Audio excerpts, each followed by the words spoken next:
You've seen this question asked, I'm sure, in recent weeks on Kane's Twitter and on the message boards. Maybe you've been one of the people asking it. Is Miami settling for too many 3 stars? Let's talk about it. You are Locked On Canes, your daily podcast on the Miami Hurricanes. Part of the Locked On Podcast Network, your team every day.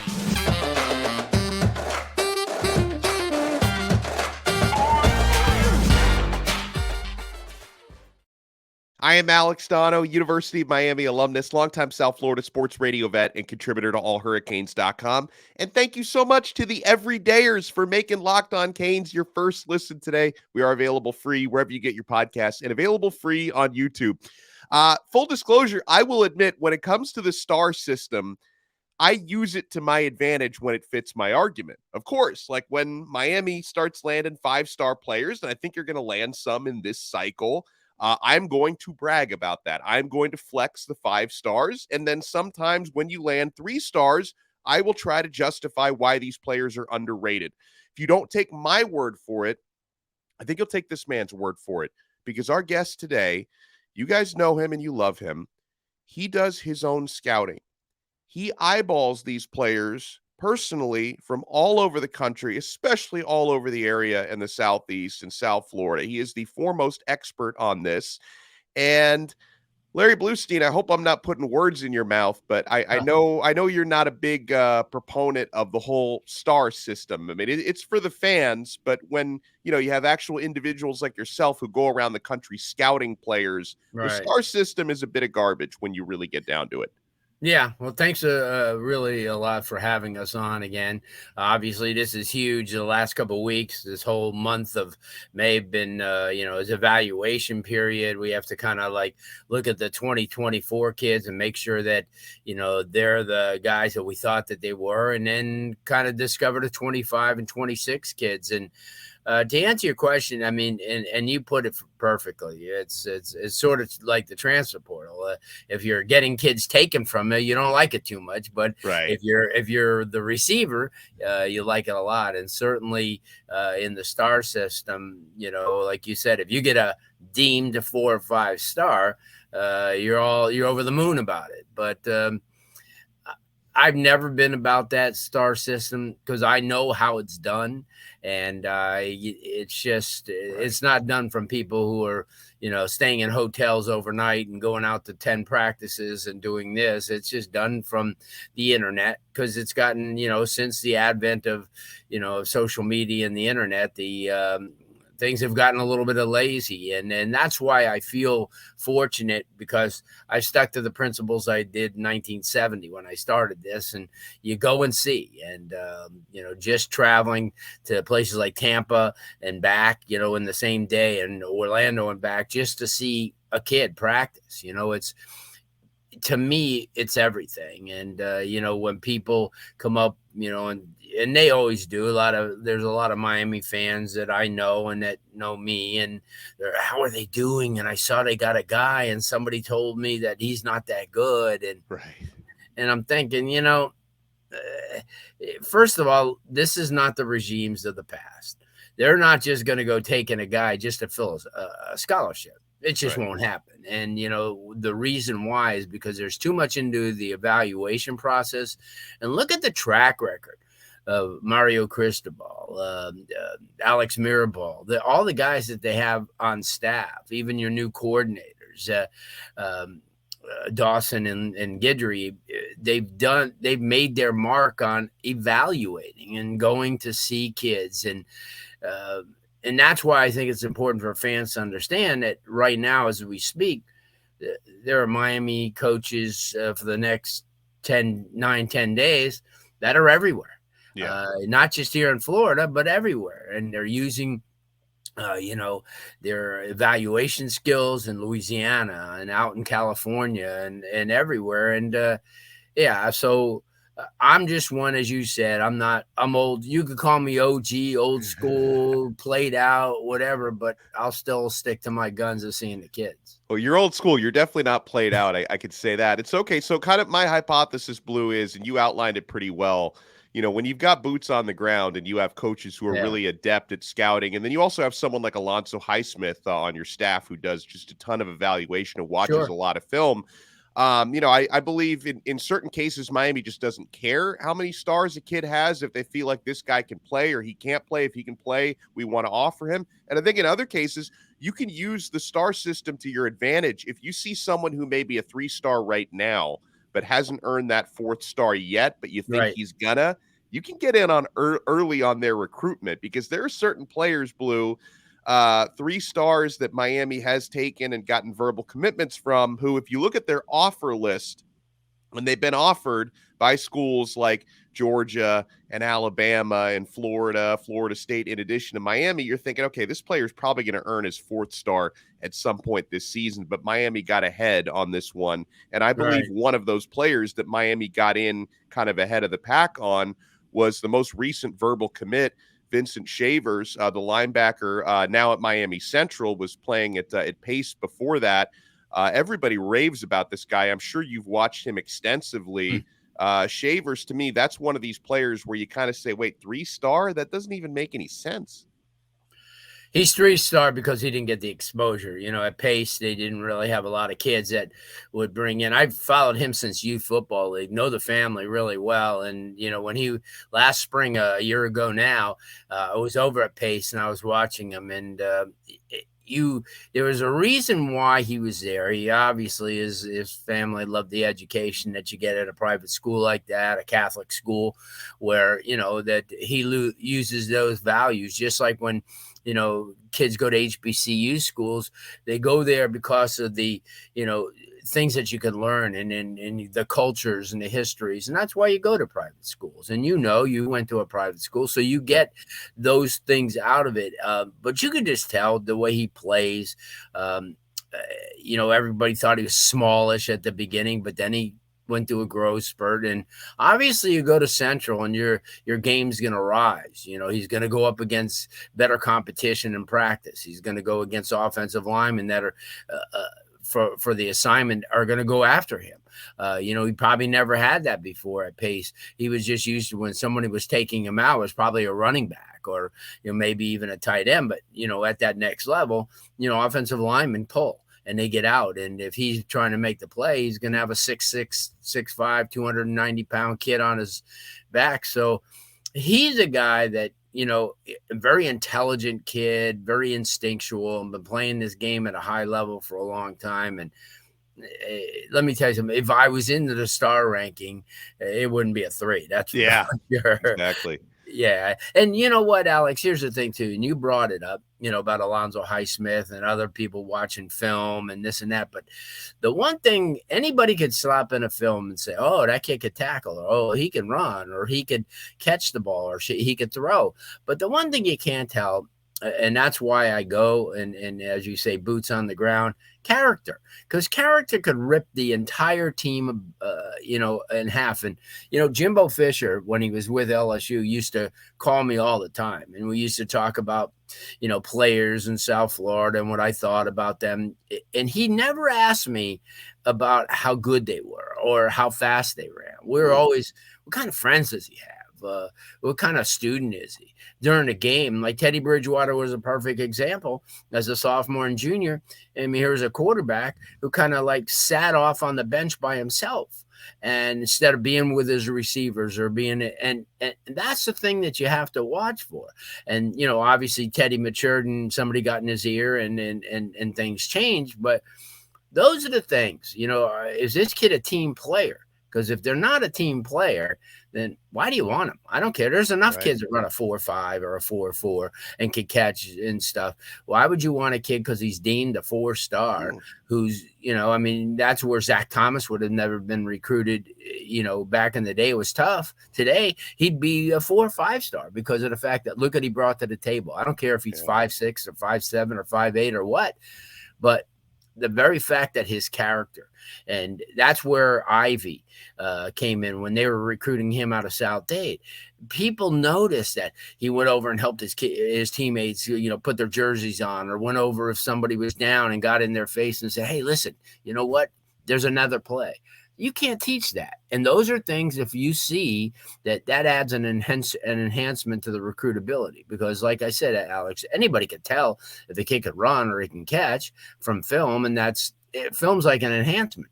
But when you're right next to them, and that's what I do, and I've made it a habit ever since, I started, I don't go in the press box. The only time I ever go in the press box is at the state games, but I'm 6 feet away from these guys. I hear them talk. I hear their conversations. I see who their friends are. I see how they're in the game. And believe me, that's the entire recruiting process and the evaluation process, where the average fan doesn't even consider that. Wow. Well, I got to follow up on this for Blue when we come back, about how situations where maybe some 5-star players aren't necessarily 5-star people and how that can affect the recruiting process. Plus, I want to talk with Blue about someone who does seem to be a 5-star human being, and that's Judd Anderson. Despite being just a 3-star quarterback right now, that dude has the goods, and he is the ambassador. So we're only getting started. You want to keep it locked right here to Locked On Canes. Friends, if you're looking for a delicious snack, but you don't want all the sugar and calories, you need to try the best tasting protein bar ever built. You got to try this. If you're like me, you want to make healthier snack choices. You don't want to compromise taste, though. I've got just the thing for you. Built Bars and Built Puffs. Built Bars are healthy and taste amazing. They taste so amazing, you're not going to think that they're good for you. You got to try this. What makes Built Bars so good? Well, for starters, they're all covered in 100% real dark chocolate, and they come in unbelievable flavors like churro, peanut butter brownie, cookies and cream. I had a churro puff bar for breakfast this morning, breakfast of champions. I'm not sure how Built does it, but these bars taste like a candy bar while maintaining amazing macros. Only 130 calories, just 4 grams of sugar, and a whopping 17 grams of protein. And now you don't need to wait to get a box. For years, we've been talking about ordering Built Bars at Built.com. Now you can also get them at your local Walmart or Sam's Club, and you can still get those specialty flavors at Built.com. That's right. Head to your nearest Walmart today. If you're close to a Sam's Club, run in and grab a 13-bar box with hit flavors like Brownie Batter Puff and Churro Puff. You can thank me later because I love me some Built Bars. Thank you so much for making Locked On Canes your first listen today. And to the everydayers, if you want to take your everydayer experience to the next level, subscribe to our exclusive SMS texting community through Subtext. We include a link in the show description below. You get updates directly from your phone to your phone, from my phone, or from your phone to my phone, because you can ask me one-on-ones. I give you guys observations, show previews, answer your questions, all that good stuff. I include the link in the show description below to join our Subtext community. Larry Blustein is with us, South Florida High School Sports Show on 560 WQAM. This guy has been covering recruiting for a very, very long time at a very high level and covering high school football like no other. So, Blue, do you think that since Mario Cristobal took over and since Alonzo Highsmith has been around for the past year plus, do you think that there have been maybe any instances where Miami didn't recruit a 5-star player as hard as other schools and maybe shied away from certain 5-star guys because they didn't think the fit was right personality-wise or maybe even football-wise? Because not every 5-star player necessarily works in the systems you run. Do you think there may have been, you don't have to name names if you don't want to, but maybe there have been some instances of that in the last year and a half?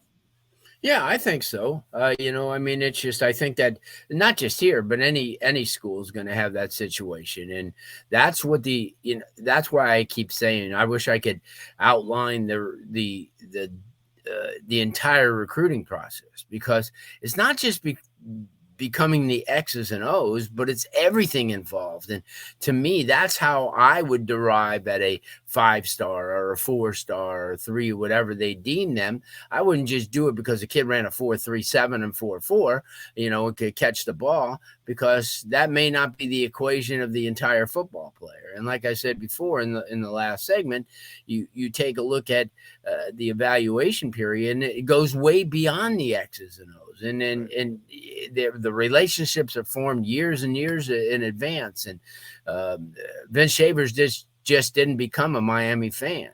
Duke Johnson didn't just become a Miami fan. Those type, Tracy Howard, same thing.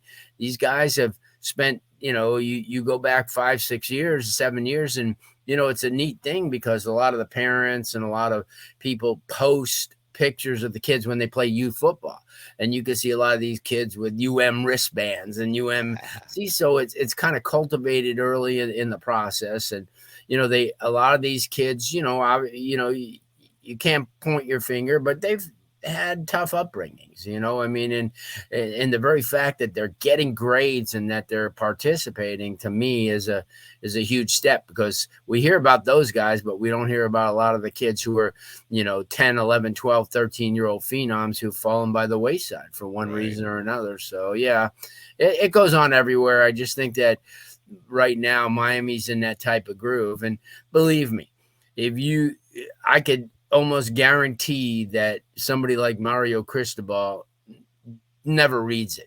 He hears it, but he never reads it. He's not going to dignify somebody who doesn't have any clue about the game or what it takes to tell him, oh, how come you're taking 3 stars? He doesn't. What does he care? He looks at things, with blinders on, and he looks at things and the way you should. And that's the way Nick Saban and everybody else.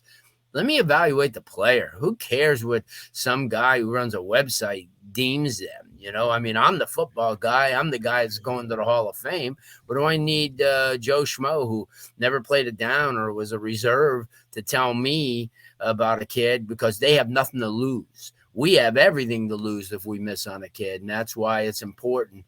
Like back in the Mel Kiper days, people used to say, who cares what Mel Kiper says? If he's wrong, then he's wrong. But if we're wrong, it costs us millions. So yeah. So that's why I'm saying, trust in the people who are making these decisions, and let's not jump off a boat because some 24/7 or on 3 kid guy says, oh, he's a 3-star, and why would they take him?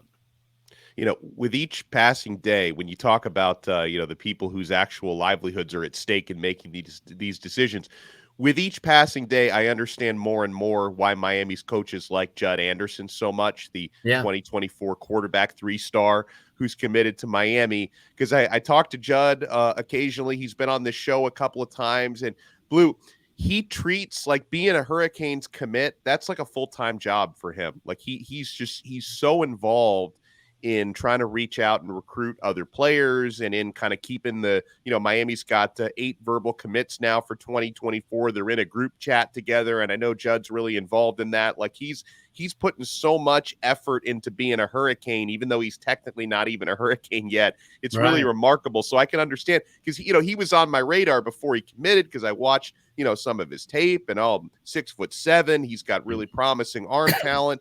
But then when I get to know the personality, that's when I really get it. I'm like, wow, this is a guy you want to have on your football team. Yeah. Oh, no doubt. And, like I said, small town in Georgia, kid that, plays multiple sports. And the reason why I found out about him is there's people who recruit the Georgia area had told me, and they go, this kid's a complete package. And you know what? He's such a nice guy. He doesn't go out of his way to boast about himself. And that's probably why he's not on the radar as much as a lot of these guys who have family members or coaches that are putting photos up and videos every week. And the thing about Judd is he's one of those guys like Emory Williams that you want on the team, guys who, have blinders on to any other schools. He's not going to even worry about, Georgia Tech or anybody that comes at him, because he's pretty well sold on the fact that Miami's a place he wants to be, not just for football, but for the academics. I mean, people kind of slide that off to the side, but you have a degree from University of Miami, and it carries a whole lot of weight. I mean, this is a really, really good program, and these kids are also thinking about life after football. Yeah, you love football now, but there's more to it. And that's why I say the average fan has no clue about the process. So I kind of put my earplugs in when people are, that have no clue about what's going on, are starting to make, statements that everybody's listening to. And I'm thinking, why would you be listening to somebody who doesn't even understand the process, rather than just, he could tackle or catch the ball? So, but Judd's one of those guys, like you said, he's a poster boy for the school, and he's going to carry that torch. All right. I still want to talk with Larry Blustein about Miami Hurricanes verbal commits like Isaiah Thomas, the safety from Clearwater Academy International, Dylan Day, that's a Lance Guidry guy, if anyone is. Southern Lab in Louisiana, safety, and Hellcat Chris Wheatley-Humphry. So we still have a lot to get to right here on Locked On Canes. Guys, I hope you've been paying attention to what the Miami Heat and the Florida Panthers have been doing in the playoffs. I know you are. And if you've been locked in on FanDuel, you've been making a lot of money on the local teams. You can make a fast break to FanDuel during these NBA playoffs because right now, new customers get a no-sweat first bet up to $1,000. That's $1,000 back in bonus bets if your first bet doesn't win. So the Miami Heat have been underdogs for most playoff games so far. Florida Panthers, same thing.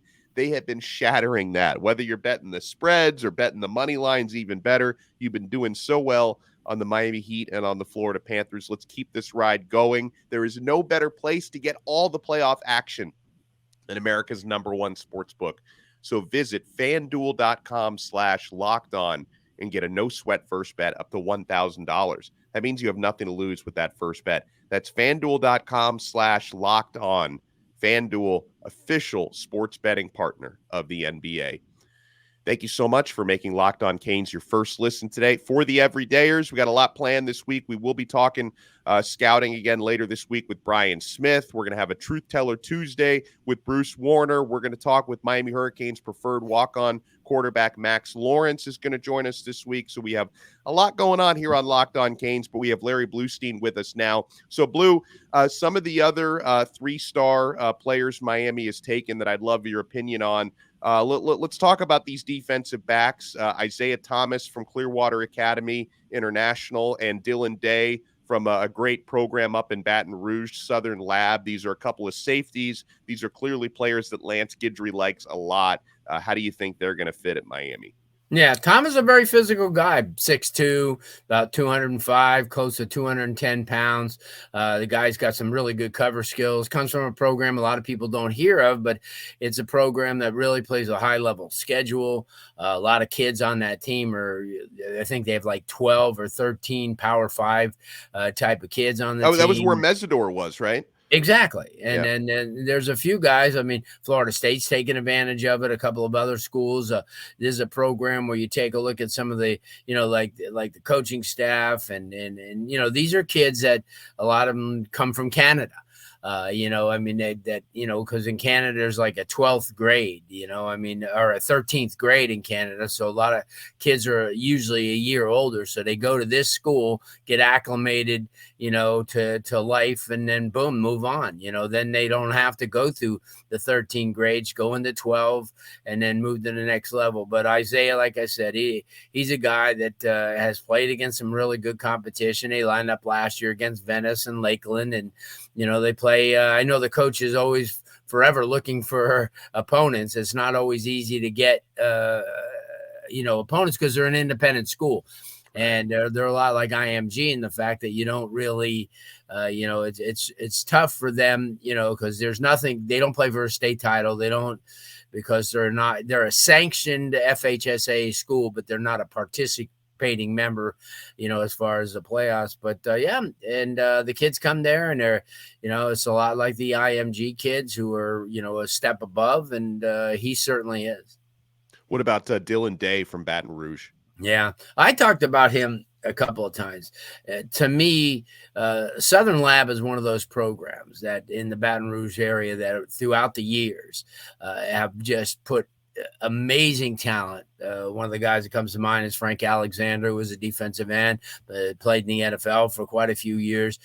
They play, especially Coach Guidry knows this, that Louisiana, the state of Louisiana, per capita, per kid it plays, is one of the top 5 producers in talent.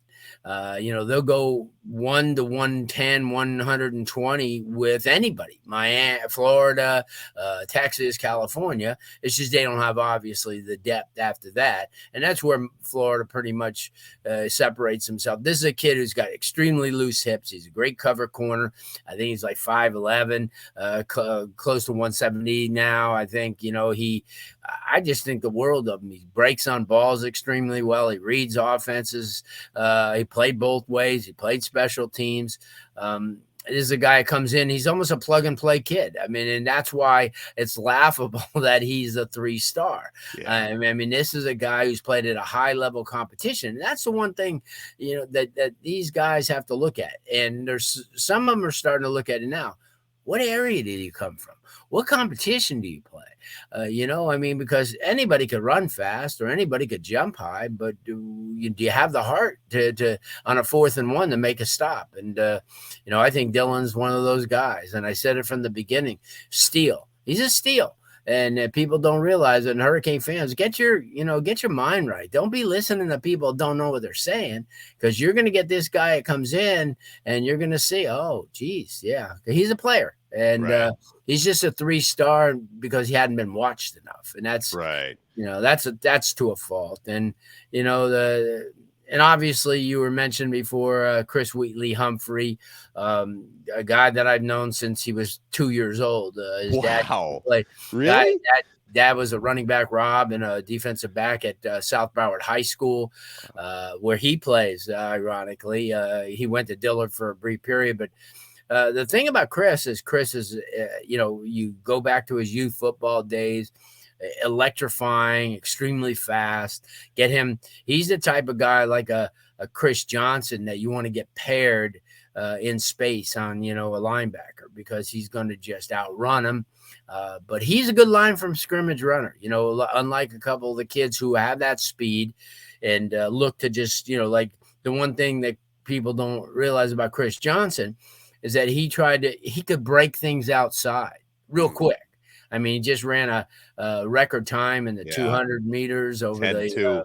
Right. 24 in the 200.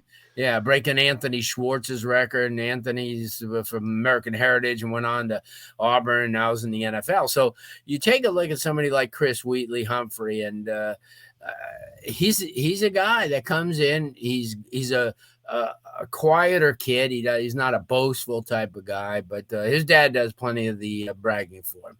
But yeah, I've known, like I said, I've known Rob and the family for a lot of years, and and his dad will do anything to get the kid out in the open, and he did. And when he went up to the Under Armour camp up in West Orange High School near Orlando, he did extremely well. He ran well. He tested well. He played, when there was drills, he did what he had to. He'll put on some weight. I think right now they have him about 170, 175. I think over the next 2 years, he'll get to about the 190 level. And then the kid's 6 foot, so most running backs are in a 5'8", 5'9" mode. And yeah, he could get to, and like I said, it's not out of the option if he may even, you may use him like they're going to do Washington, just get him in space, get him the ball somehow, jet sweep, get him in the, get him on a slot, and you get him in motion. Because with Miami now is what you're going to see this year. And I talked about this the other day with a couple of coaches that were up in Palm Beach, is this, they got so much speed, and you look at the roster last year as opposed to this year, it's not even close. It's a joke how good it is compared to last year at this time. Yeah, with especially after just having added Tyler Harrell and Shamar Kirk, man, there's so many more players that we could talk about with Blue. We'll have to save it for next time, because, man, when we get rolling, there's nothing like Larry Blustein. Blue, let people know what they can expect on your radio show tonight, Monday night on 560 WQAM. Oh, sure. Well, we're going to talk with Juan Navarro from the University of Miami. He's the one who runs the summer camps, and Juan's going to kind of tell us a little bit about what's going on summer-wise at the U, with the camps, so even fans can come out and watch, whether they do 7-on-7s or line camps. So we'll have him on. We'll talk a little bit, something close to your heart, Patrick Wennon, the head coach at Westminster Christian, who's doing a really, really good job. We're going to have Pat on to talk a little bit about what's happening with the Warriors. We'll also new head coach LaQuinton Taylor up at Somerset and Pines, another guy too. And then we're going to kind of recap this past weekend where we were at the Palm Beach Gardens spring jamboree, and 50 coaches came out. You got a chance to see Jason Taylor out there from Miami, along with Alex Mirabal, and it was great. It was great. So that's tonight, 6-7, right before the Panthers go up 3-0. I love it. Thanks, everyone, for making Locked On Canes your first listen today. Make sure to smash the like button if you're watching us on YouTube. Subscribe to our channel. If you're listening to the audio version, Apple Podcasts, Spotify, Odyssey app, wherever you get your pods, make sure to subscribe. We'll talk to you next time on another episode of Locked On Canes, part of the awesome Locked On Podcast Network, your team every day.